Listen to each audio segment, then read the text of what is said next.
Welcome back to Nathan's Kitchen. I'm Sharon, and today we will be cooking metemji, and some country call it rundown. And what it is, we use a lot of root vegetables, sweet potato, and cassava, or you could call it yuca if you want, and yam also in here. And what we're going to mix with this, we're going to wash them and peel it, and it's going to boil with the coconut. We're going to take the coconut out of the shell, and we're going to use a blender because that's what we have here now, to blend it, to get the milk out of it, to boil it in that. And we're going to put some codfish in it. This is salted cod that we're trying to get some of the salt out of it so it doesn't overpower the root vegetables. And we're going to wash the codfish with some lemon so it'll kill that ranky smell. And over here we have some onions, some pepper. This is a famous pepper in Guyana, and they call it wiri wiri, and it's kind of spicy, very spicy, but it has an awesome smell to it. And we're gonna put a little bit of a sweet pepper, a carrot, we got scallion, and we got some celery leaves and some fine leaf thyme, and of course we cannot cook without garlic, freshly peeled garlic. And we're gonna come back in a little bit with and show you how everything is put together when we finish washing and popping the coconut. Thank you. Here we peel the cassava, the yuca. We keep it in the water because it changed color and we didn't want it to look any discolor. We got the sweet potato, and we have the yam in here also. We peel everything and we keep it in the water till we're ready to put it in the pot. And over here we did the fish, the codfish. We take off all the scales, we squeeze some lime juice on the codfish because it takes away any smell. And this is what we're gonna add in the pot. It's still got a little bit of salt, so that salt is gonna also give flavor to the coconut milk. And the two coconut that we had, we blended, and this is the milk from the coconut in here. And we also got a 1/4 cup of oil, which could be vegetable oil, and that will be added in there to give it that nice oily look, but still not too oily, and also give it flavor. And over on the cutting board, I have some celery and scallion that is cut up, the wiri wiri pepper, the hot pepper. I keep one old one, and I cut up 2, and I have some garlic. I use a head of garlic because I love garlic. Garlic is like, in this time, garlic is so good for you. And I have a couple carrot, like a half a carrot cut up, and I have some sweet pepper, some onion, and some fine leaf thyme to also build that flavor up.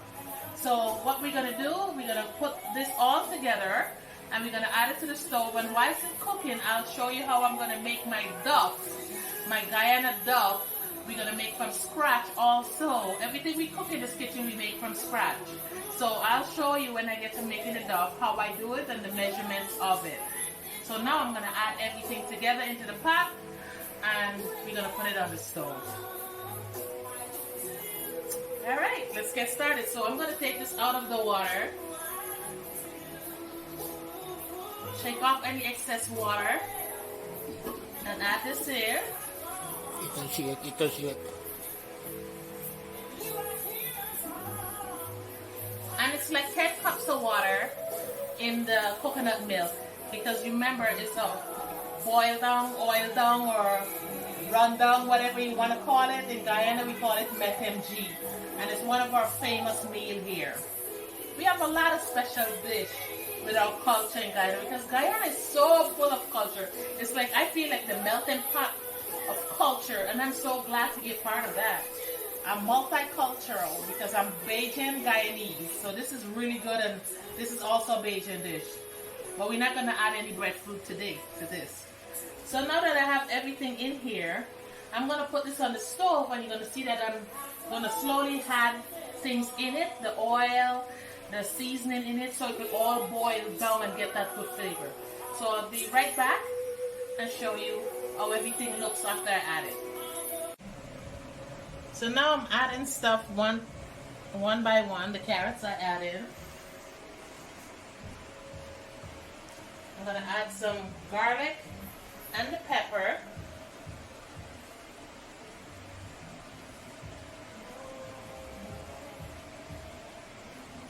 Of course, I like stuff spicy. So if you see that I add extra pepper and you prepare this dish before, you know I'm a pepper lady.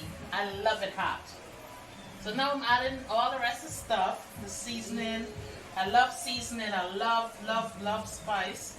And in my garden out back, I have the thyme and I have the celery back there. So I do a lot of planting in this corona time. I'm not sitting down and not doing things. So now the fish, we don't care if the fish falls apart in the pot. The whole idea is for it to give it flavor. So after we finish scaling the salted cod, we're going to cut it up you don't have any special way to cut it. So we're going to just use the meat cleaver, cut it like this. Because like I said, it doesn't matter if it falls apart. It's just to give it flavor. That salty-ish flavor. And it was already washed. Lime was already squeezed on it. And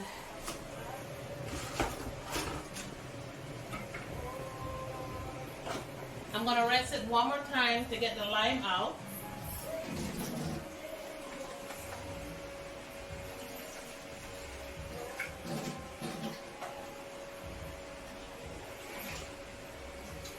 So I'm going to add this to the pot.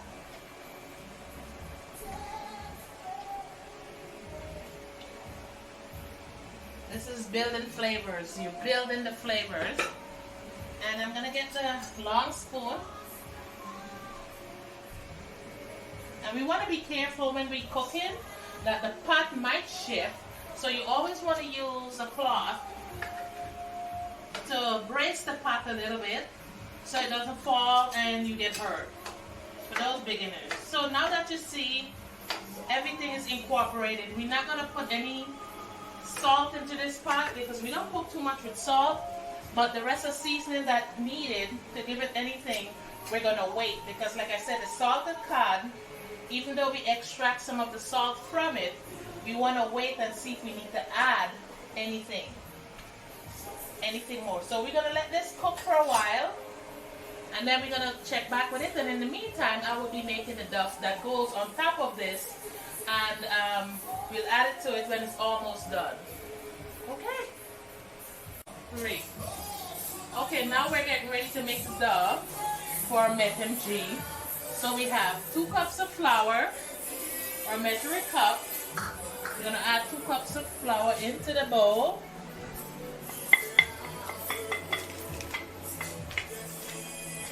Okay, let's get 1 more cup.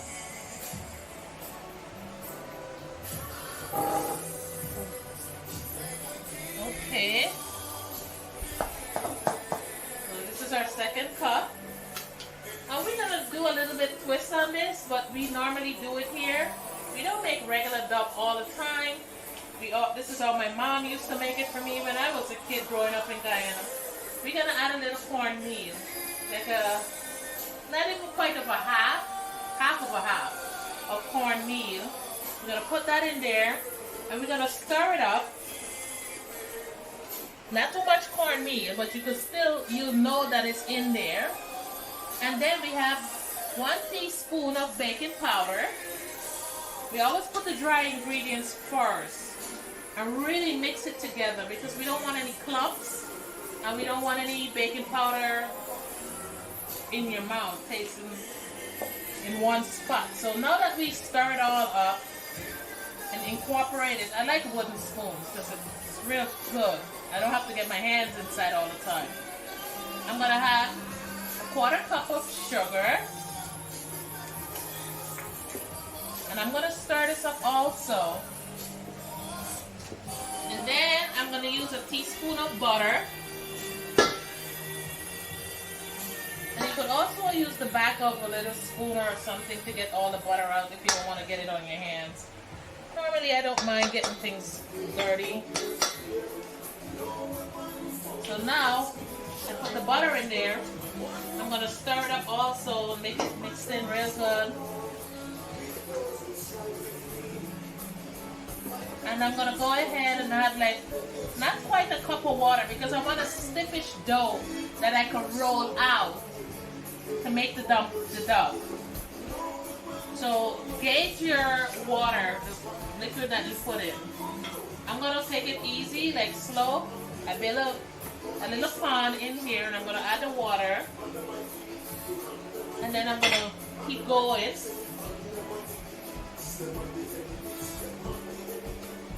And you could always set aside a little bit of flour just to put down on your spot that you're going to be rolling it out on, and your counter or whatever you roll things out on.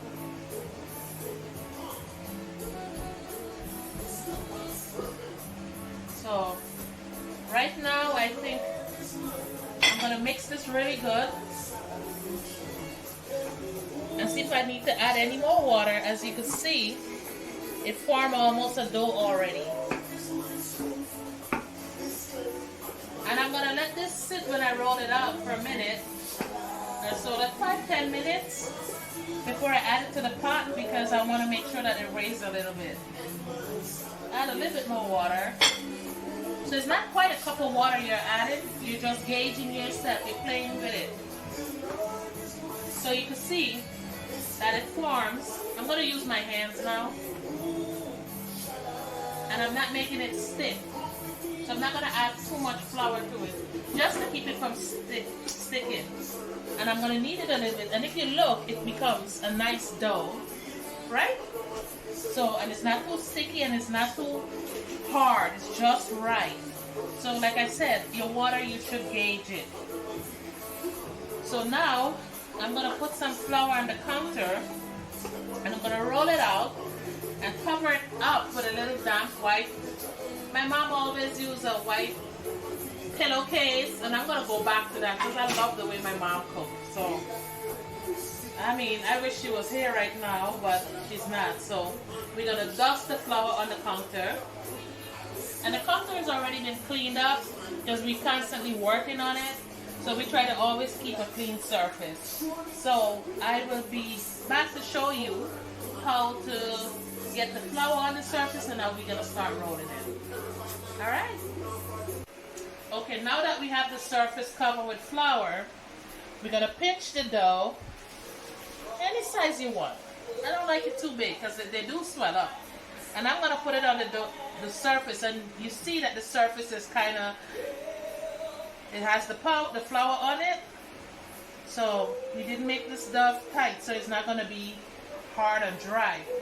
And quick roll, and you get this cute little dough. You're going to pinch again, making sure that your surface have flour, because it's a little bit sticky. And you just roll it on the surface, right? Making sure you have flour. And you just keep rolling like this. Make the ends a little bit stick together. And boom, you're done. It's very easy. So you keep doing that until you finish all the dough. I'm going to put a little bit more flour on the surface. And I'm going to roll this one out really quick.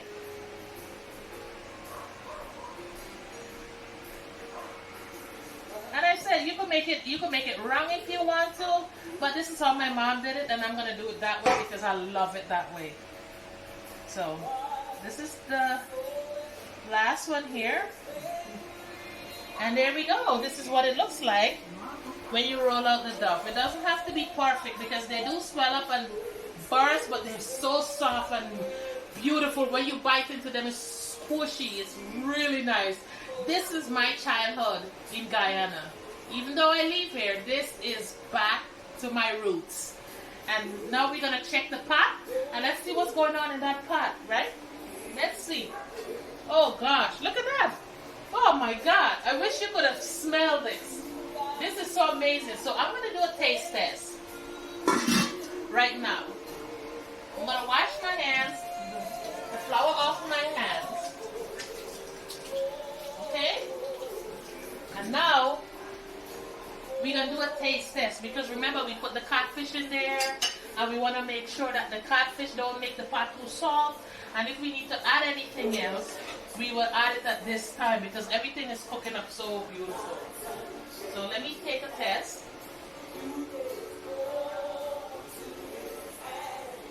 Perfect. Oh my God. Perfect. It just needs a little bit tweeted and I have just the right thing for it. See this? You can find in all the local supermarkets. If you're cooking without this, you miss the point. This stuff is like my little secret. And you can see, and it's reasonable. You could buy it in the big bottle or you could buy it in the small one. And I get it to any supermarket. If you're in Guyana, Bounty. If you're in America, any West Indian, any supermarket you want, you go into the spice aisle and you can find it. So I put a little bit of this in there. And I'm going to taste it again. And I could add more pepper if I want, but I'm considering other people that has to eat this food. Because if it was to me, I would pepper it up. The duck in the pot. Because it takes about 25 minutes to cook. So we want to make sure in the sauce we added in that they could cook evenly. And even if it finished before the other stuff in the pot, we could always remove them. So to see more authentic dishes from our kitchen, Nathan's Food Adventure, please subscribe. We always travel around the world to give you the best flavor, and we also have teaching class, and we also empower the children. So please look at our channel, subscribe, press that subscribe button, and join us in our travels. Thank you. Okay, the food is done. The metemji, or the rundown, whatever you want to call it. So now I'm so excited. I never really taste things in front of you guys, so now I'm going to taste this and I'm going to tell you how it is. So this is a piece of cassava in the coconut milk. Oh my God. Bob, you taught me well. This is amazing. Flavors are out of the ballpark, and the milk and just everything just so nice and moist. I'm going to taste a piece of the duck and I will tell you how the duck is. Right now I cut into it and it's very soft. Oh my God, this is amazing. This duck is amazing. It's very soft. It's just amazing. This is one great dish. Please, if you like to subscribe, please subscribe to Nathan Food Adventure. And for more recipes and more teaching, we have a lot of classes that we put on. And like I said, this is an amazing dish. I could eat this all the time, but I can't. It make me work out too much. But the food is very, very good. And please subscribe to our channel and keep following us. And we have more dishes that we want to prepare to show you this month. So come and join us. Thank you.